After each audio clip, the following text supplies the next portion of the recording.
اللہ الرحمن الرحیم۔ پیارے محبوب صلی اللہ علیہ وآلہ وسلم سر سے لے کر پاؤں تک سراپائی رحمت ہے، اور حضور صلی اللہ علیہ وآلہ وسلم ہر ایک کے لیے رحمت بن کے آئے، اور حضور صلی اللہ علیہ وآلہ وسلم نے اپنی رحمت کے صدقے ہر ایک کو عزت سے نوازا۔ پیارے محبوب صلی اللہ علیہ وآلہ وسلم کی تشریف آوری سے پہلے اگر تاریخ مکہ پڑھیں، پتہ چلتا ہے کہ کسی کی کوئی عزت نہیں تھی، کسی کا کوئی وقار نہیں تھا، وہ چاہے ماں ہو، وہ چاہے بیٹی ہو، وہ چاہے بھائی ہو، وہ چاہے بہن ہو، وہ چاہے بیوی ہو، وہ چاہے باپ ہو، کسی کی کوئی عزت نہیں ہے۔ تو جب ان لوگوں کی عزت نہیں تھی تو پھر غلاموں کے بارے میں کوئی کیا خیال رکھ سکتا ہے کہ ان کی عزت کیا ہو؟ تو میرے حضور صلی اللہ علیہ وآلہ وسلم کی تشریف آوری نے ہر ایک کو عزت عطا فرمائی، اور حضور صلی اللہ علیہ وآلہ وسلم نے کبھی بھی کسی کے اندر خامی تلاش نہیں کی تھی۔ جس کو بھی دی ہے مصطفیٰ نے عزت ہی دی ہے۔ حضرت ابو بکر صدیق رضی اللہ تعالی عنہ سے لے کر آخری صحابی تک آپ دیکھ لیں کہ محبوب صلی اللہ علیہ وآلہ وسلم نے جس کو بھی نوازا ہے عزتوں سے نوازا ہے۔ بتقاضۂ بشریت ہر ایک سے اندر کوئی نہ کوئی خامی موجود ہوتی ہے، لیکن حضور صلی اللہ علیہ وآلہ وسلم نے کبھی بھی کسی خامی کو بیان نہیں فرمایا تھا اور کسی کی خامی کو سننا پسند نہیں کیا تھا۔ حضور صلی اللہ علیہ وآلہ وسلم نے عزتوں سے ہی نوازا ہے، کبھی کسی کو شرمندہ نہیں کیا تھا، کبھی کسی کو رسوا نہیں کیا تھا، اور حضور صلی اللہ علیہ وآلہ وسلم جو ہے وہ ہر ایک کے ساتھ محبت کرتے تھے، ہر ایک کو عزت عطا فرماتے تھے۔ حضرت اما عائشہ صدیقہ رضی اللہ تعالی عنہا ایک دن حضور صلی اللہ علیہ وسلم سے عرض کرتی ہیں کہ یا رسول اللہ، اپنے فلاں صحابی کو جو ہے وہ ڈانٹا ہے۔ تو حضور صلی اللہ علیہ وآلہ وسلم کبھی بھی کسی صحابی کو نہیں ڈانٹتے تھے۔ اگر کسی نے کوئی نافرمانی کر دی تو غصے کے اظہار کے لیے حضور صلی اللہ علیہ وسلم تھوڑے سے ناراض ہو جاتے تھے۔ تو حضور صلی اللہ علیہ وسلم نے حضرت اما عائشہ صدیقہ رضی اللہ تعالی عنہا سے کہا کہ میرا ڈانٹنا بھی ان کے لیے اجر ثابت ہوگا۔ حضور صلی اللہ علیہ وآلہ وسلم عزت دینے آئے تھے اور عزت دی ہے۔ آقا کریم صلی اللہ علیہ وسلم کی بارگاہ میں ایک حبشی آیا اور عرض کی کہ یا رسول اللہ صلی اللہ علیہ وسلم، اگر میں کلمہ پڑھ کے مسلمان ہو جاؤں گا تو مجھے کیا ملے گا؟ تو حضور صلی اللہ علیہ وآلہ وسلم نے ارشاد فرمایا جو ابو بکر، عمر، عثمان و علی کو ملا ہے وہ تجھے بھی ملے گا۔ ان کو عزت اور احترام اور تکریم اسلام نے دیا ہے، وہ تجھے بھی ملے گی۔ اور اگر تو جو ہے وہ پہلے آ گیا اور پہلی صف میں آ کر بیٹھ گیا اور ابو بکر، عمر، عثمان بعد میں آئے تو تجھے اٹھا کے پیچھے نہیں کیا جائے گا، تجھے وہاں ہی بٹھایا جائے گا۔ اسلام نے عزت عطا فرمائی، یہ وقار، احترام یہ اسلام نے دیا۔ اور حضور صلی اللہ علیہ وآلہ، بخاری اور مسلم شریف کی حدیث ہے، حضور صلی اللہ علیہ وآلہ وسلم نے ارشاد فرمایا کہ میرے سامنے کسی کی خامیاں نہ بیان کیا کرو، جس کی بھی کرنی ہے تعریف ہی کیا کرو، اس کی اچھائیاں بیان فرمایا کرو۔ آج ہم نے پگڑیاں اچھالنی شروع کر دی ہیں، ہم جو ہے وہ لوگوں کے اندر خامیاں تلاش کرتے ہیں اور پھر خامی تلاش کر کے پھر چوکوں بازاروں میں کھڑے ہو کر جو ہے وہ اس کی عزت کا جنازہ نکالتے ہیں اور پھر جو ہے وہ اس کی عزت کو تار تار کر دیتے ہیں۔ حضور صلی اللہ علیہ وآلہ وسلم کا طریقہ کیا ہوتا تھا؟ حضور عزتوں سے نوازتے تھے۔ آج ہم جو ہے وہ عزت دینا تو بڑی دور کی بات ہے، جو عزت ہوتی ہے وہ چھیننے کے لیے جو ہے کوشش کر رہے ہوتے ہیں کہ اس کو یہ عزت کیوں ملی۔ اللہ اکبر۔ آقا کریم صلی اللہ علیہ وآلہ وسلم گزر رہے تھے تو ایک شخص جو ہے وہ اپنے غلام کو جو ہے وہ ڈانٹ رہا تھا اور جو ہے وہ لان دان کر رہا تھا۔ تو حضور صلی اللہ علیہ وسلم نے ارشاد فرمایا اس کو معاف کر دو۔ تو عرض کی کہ یا رسول اللہ کتنی بار معاف کروں؟ جملہ سنیے گا۔ حضور نے فرمایا جتنی بار تیرا رب تجھے معاف کر دے۔ اگر وہ بات پہ پکڑ لینا پھر بتا تو کیا جواب دے گا؟ کیا ہر انسان پہ غلطی اور جو ہے وہ نافرمانیاں اور کمی کجائیاں نہیں ہوتی؟ ہر انسان کے اندر کوئی نہ کوئی کوتاہی نہیں ہوتی، لیکن رب ہے کہ معاف نہیں کرتا۔ رب لوگوں کی عزت نہیں رکھ رہا اور رب لوگوں کے راز نہیں رکھتا۔ انسان انسانوں کے رازوں کو اچھال رہا ہوتا ہے اور انسان جو ہے وہ دوسرے انسان کی عزت اور پگڑی کو ادھیر کے رکھ دیتا ہے اور اچھال رہا ہوتا ہے۔ کہا اگر تو کسی کی عزت رکھے گا نا تو اللہ تیری عزت سلامت رکھے گا، اگر تو کسی کی عزت کرے گا تو اللہ تجھے بھی عزتوں سے نوازے گا۔ اور یہ یاد رکھیے گا کہ اگر کوئی شخص کسی دوسرے کی جان بوجھ کے عزت کو اچھالتا ہے نا اور اس کی عزت کو تار تار کرتا ہے تو مت سمجھے کہ اس کی عزت رکھی جائے گی۔ اگر اس نے چوک پر کسی کو ذلیل کیا ہے نا تو اللہ بھی اس کو مجمع کے اندر ذلیل کرے گا، اور اگر کسی نے جو ہے وہ رشتہ داروں کے اندر کسی کو رسوا کیا اور کسی پر الزام تراشی کی اور کسی کے ساتھ زیادتی کی تو اللہ بھی جو ہے وہ لوگوں کے سامنے اس کو رسوا کرے گا۔ اور جس نے کسی کے اندر غلطی کوتاہی دیکھ کر اس کی عزت اور احترام کیا اور اس کا راز رکھا، اللہ بھی اس کی عزت بڑھائے گا اور اس کی جو ہے وہ رازوں کے راز رکھے گا۔ تو میرے محبوب صلی اللہ علیہ وآلہ وسلم تو عزت دینے کے لیے آئے اور حضور صلی اللہ علیہ وسلم نے عزتوں سے نوازا، لیکن آج ہم نے دوسروں کی عزتوں کو اچھالنا شروع. ایک بات مل جائے بس کسی کی، پھر ہم جو ہے وہ پورے شہر میں اس کا ڈنڈورا پیٹنے کے لیے تیار ہوتے ہیں اور پیٹ کے رہتے ہیں اور اس کی عزت کو تار تار کر دیتے ہیں. پھر کہتے ہیں وَتُعِزُّ مَن تَشَاءُ وَتُذِلُّ مَن تَشَاءُ. عزت اور ذلت اللہ کے ہاتھ میں ہے، وہ عزتیں دینے والا ہے. یار تو کسی کو ذلیل کرتا رہے اور پھر تو کہے کہ مجھے اللہ عزتیں عطا فرمائے. تو کسی کی پگڑیاں اچھالتا رہے اور پھر کہے کہ مجھے اللہ عزتوں سے نوازے گا. تو کسی کو ذلیل اور رسوا کرتا رہے اور یہ امید رکھے کہ اللہ میرے سر پہ عزت کا تاج پہنائے گا. ایسا نہیں ہوگا. اگر تو کسی کو ذلیل کرے گا تو تجھے بھی ذلیل کیا جائے گا، اور اگر تو کسی کی عزت رکھے گا تو پھر تیری بھی عزتیں رکھی جائیں گی. تو اگر کسی کا احترام کرے گا تو پھر تیرا بھی احترام کیا جائے گا. مصطفیٰ جان رحمت اتنے شفیق تھے اور حضور صلی اللہ علیہ وآلہ وسلم اتنا خیال رکھتے تھے غلاموں کا. حضرت جابر بن عبداللہ رضی اللہ تعالیٰ عنہ فرماتے ہیں کہ میرے والد گرامی کا انتقال ہوا تو میں غریب تھا، میرے گھر بہنیں تھیں. مصطفیٰ جان رحمت جو ہے وہ چھپ کے میری مدد بھی فرما دیتے تھے اور کسی کو پتہ بھی نہیں چلنے دیتے تھے. میری مدد بھی ہو جاتی تھی اور میری عزت بھی باقی رہتی تھی. اور حضور صلی اللہ علیہ وآلہ وسلم کے پاس جو بھی آیا ہے نا، یہ جملہ سنیے گا اور اس کو جو ہے وہ اپنے دلوں میں سمو لیجئے گا. صحابہ کہتے ہیں کہ کائنات میں حضور صلی اللہ علیہ وآلہ وسلم سے بڑی شفیق شخصیت ہم نے نہیں دیکھی. حضور صلی اللہ علیہ وآلہ وسلم کے پاس جو آتا تھا نا تو اسے یہ کبھی بھی کوئی جو ہے وہ پریشانی نہیں ہوتی تھی کہ میں کیسے بات کروں گا اور آگے سے مجھے کیا جواب ملے گا اور میں بات کو کیسے شروع کروں. سب جانتے تھے کہ مصطفیٰ جان رحمت کا لہجہ اور محبت کیسی ہے اور حضور صلی اللہ علیہ وسلم کا انداز کیسا ہے. ہر ایک حضور صلی اللہ علیہ وآلہ وسلم کے ساتھ بڑی آسانی سے گفتگو فرما لیتا تھا. کیوں؟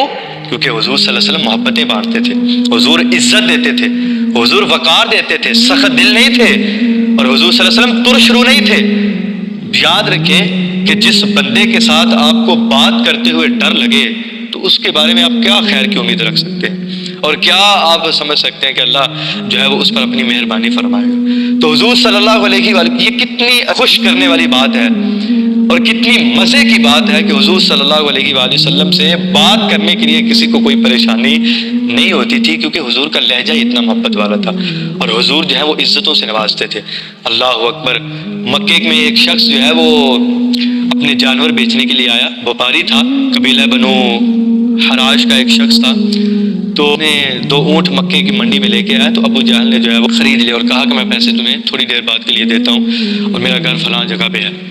وہ اونٹ لے کر گھر آ گیا ابو جہل.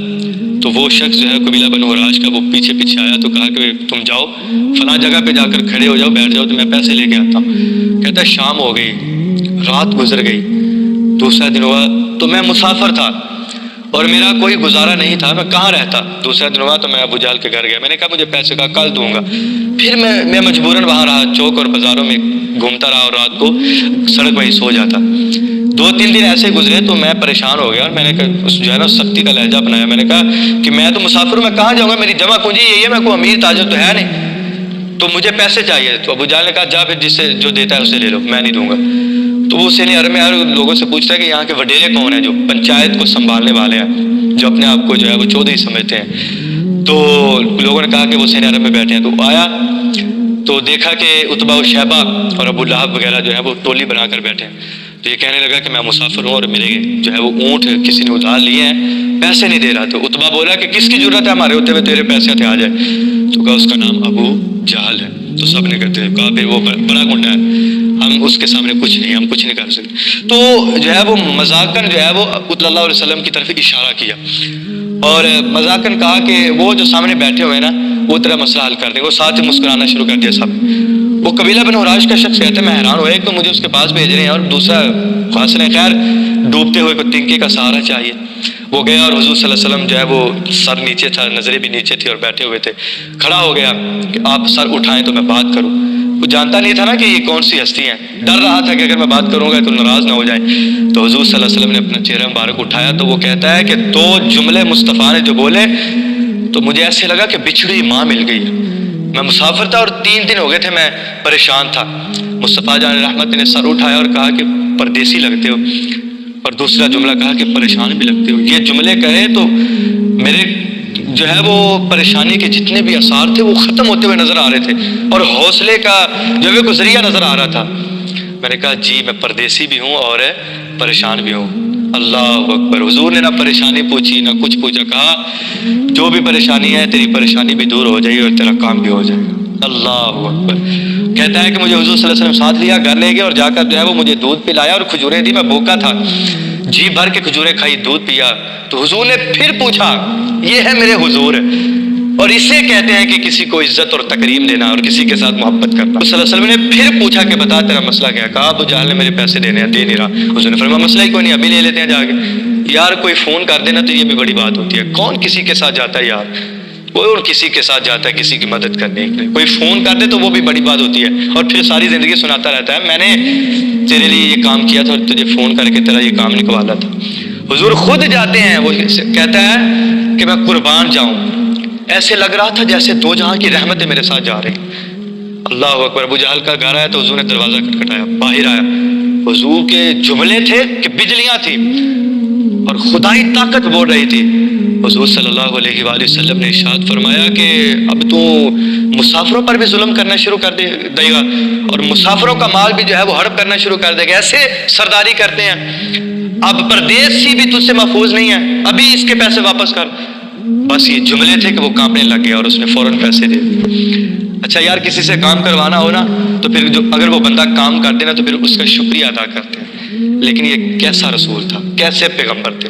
وہ قبیلہ بنو حراش کا شخص کہتا ہے کہ مجھے پیسے ملے تو میری خوشی کی انتہا نہیں تھی, اب میرا حق بنتا تھا کہ میں شکریہ ادا کروں. تو حضور صلی اللہ علیہ وسلم نے ارشاد فرمایا کہ یار تیرا کام ہو گیا, اب مجھے اگر اجازت دے تو میں چلا جاؤں. اللہ اکبر. یہ ہے میرے مصطفیٰ جان رحمت, اور یہ ہیں حضور صلی اللہ علیہ وآلہ. کہتے ہیں کہ یہ لفظ تھے کہ میں ایک حیرت کی دنیا میں چلا گیا کہ مدد انہوں نے کی, میرا کام بھی انہوں نے نکالا, خود چل کے بھی میرے ساتھ آئے اور اجازت بھی خود ہی مانگے. اللہ کو حضور چلے گئے تو جا رہے تھے تو ایک شخص آگے بڑا کہنے لگا ان کے پیچھے نہ جانا, یہ دین اور دھرم چھین لیتے ہیں, یہ بہت بڑے جادوگر ہیں. تو وہ کہتے ہیں کہ میں نے اس کو دھکا دیا, میں نے کہا دفع ہو جاؤ, کائنات میں اگر یہ سچا نہیں ہے تو کوئی دوسرا سچا نہیں. وہ بھاگ کر مصطفیٰ جان رحمت کے قدموں میں آئے اور کلمہ پڑھ کے مسلمان. تو حضور صلی اللہ علیہ وآلہ وسلم نے عزتوں سے نوازا ہے.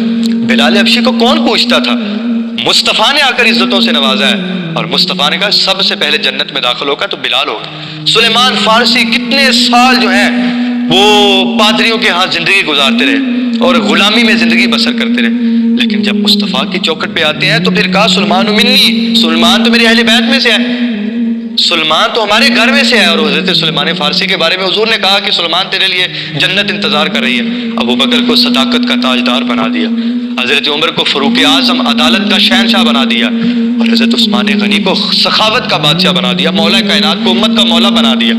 حضور صلی اللہ علیہ وآلہ وسلم نے جس کو بھی نوازا عزتوں سے نوازا ہے. تو صاحب پگڑیاں نہ کسی کی اچھالیں. اگر کسی کے اندر کوئی کمی کوتاہی ہے تو رب کی رضا کے لیے اس کو چھوڑ دیں, اور وہ جانے رب کا معاملہ جانے, ہر ایک کو عزت دے. اگر دنیا میں عزت چاہتے ہیں نا تو لوگوں کو عزت دینا شروع کر دیں. جب تم لوگوں کو عزت دو گے تو رب تمہیں عزت عطا فرمائے. اور اگر تم لوگوں کی پگڑیاں اچھالتے رہو اور پھر کہو کہ ہمیں عزت مل جائے اور ہمیں عزت کا تاج پہنایا جائے, تو ایسا نہیں ہوگا. اگر تم کسی کو ذلیل کرو گے تو تمہیں بھی ذلیل کیا جائے گا, اور اگر تم کسی کی عزت کرو گے اللہ تمہیں بھی عزتوں سے نوازے گا اور عزتوں کے تاج تمہارے سروں پہ رکھے گا. اللہ مصطفیٰ جان رحمت کی زندگی پر عمل کرنے کی توفیق عطا فرمائے. آمین. واخر دعوانا